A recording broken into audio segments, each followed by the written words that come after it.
or cat with an interesting trick, go to 97rock.com. Or a stupid one, as we like to call it. Whichever. There was actually a guy Here, go to the middle. that was on Letterman doing Do you want the chair, Bill? that was from here. Well, he Holy smokes! that guy from Letterman is the one that won the first stupid dog trick at the Buffalo Home and Garden Show. Oh my God.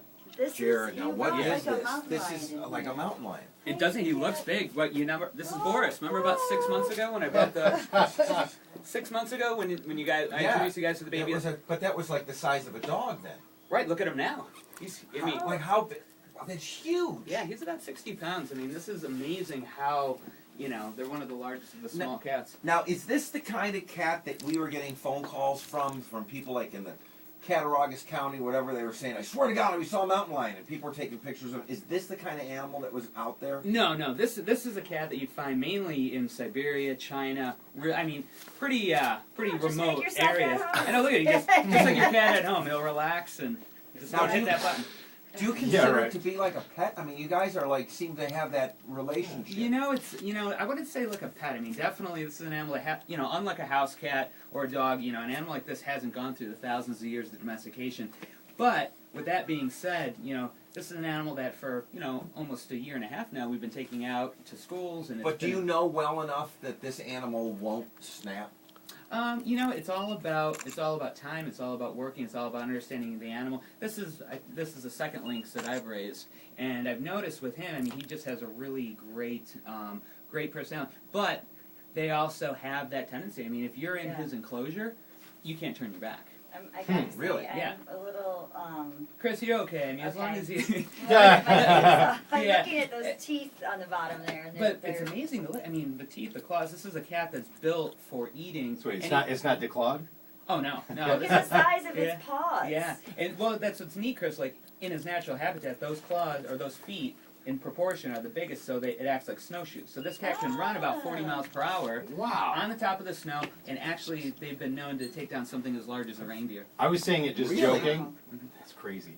Do they really declaw like wild animals like that? No, they don't. Okay. No, because so this thing took out Donner?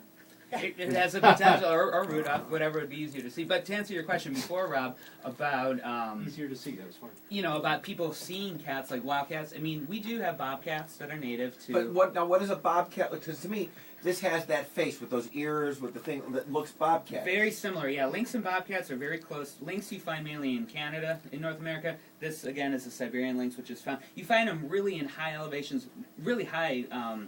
Hemispheres too. I mean, or high latitudes. Is it hot? It's panting like crazy. Or well, you know what? It's kind of a, that's a great indication. I mean, definitely this is a cat that's used to being outdoors, but he's also, that panting is kind of like your dog, and as soon as you start scratching, that panting will turn into a purr. And his purr is very... Let me see. I mean, if I put the light in there, it's not going to do anything, right? No. There we go. Let's see it, Bill.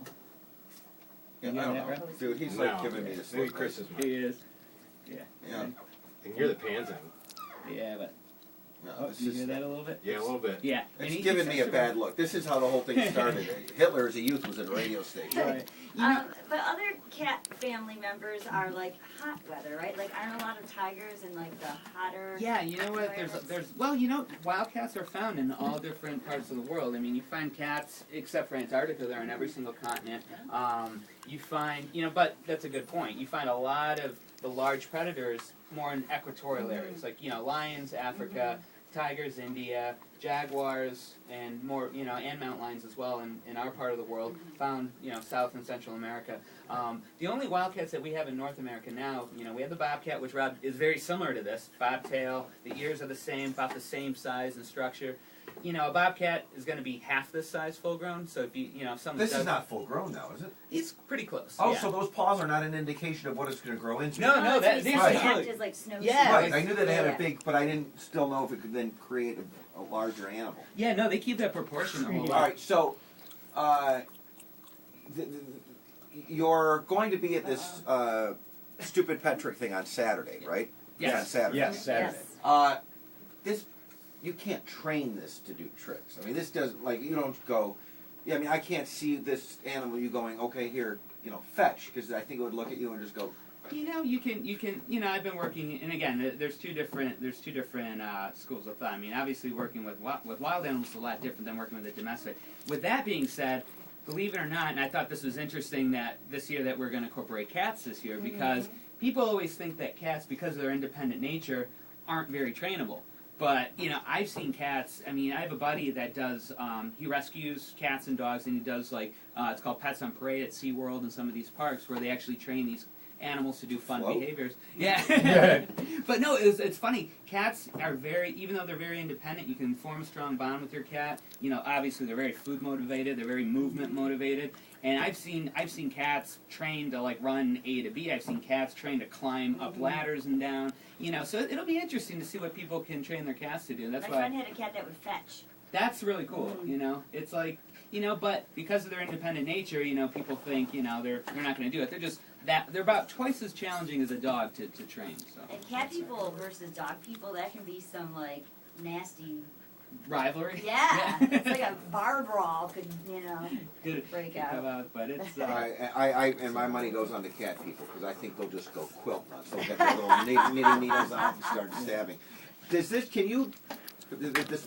What is the name of this? This is a Siberian lynx. Boris. Boris. Yeah. Now, can you play with? I mean, it looks like a fun, like the way you're rubbing it, that you could cuddle with it and like fart around kind of. You know what? I would say no because I mean you can. I mean obviously very. You know, and understanding this cat and like doing just simple things like little headbutts like this, and you know, you're understanding that you know I have a relation with this cat. Can everyone do this with this cat? No. If I were to do it, what would happen? He might actually. He's got enough power. His skull is so tough that if he goes to headbutt you, and that's how cats headbutt, he might knock you out. I mean, that's how strong. Try it. Yeah. That's how strong they are. I don't believe you. Do they do that as a form of defense, like knock you out with their head? And No, believe it or not, it's quite the opposite. They do it as a sign of. It's like a high five. It's like a high five or like a hug or something. You know, he'll just come up and cats do that, and you know, and I've been hit pretty hard by cats. You know, where they come up and they just hit you in the forehead and you see stars for a second. But a cat like this, a lot, being a wild cat, but a lot like.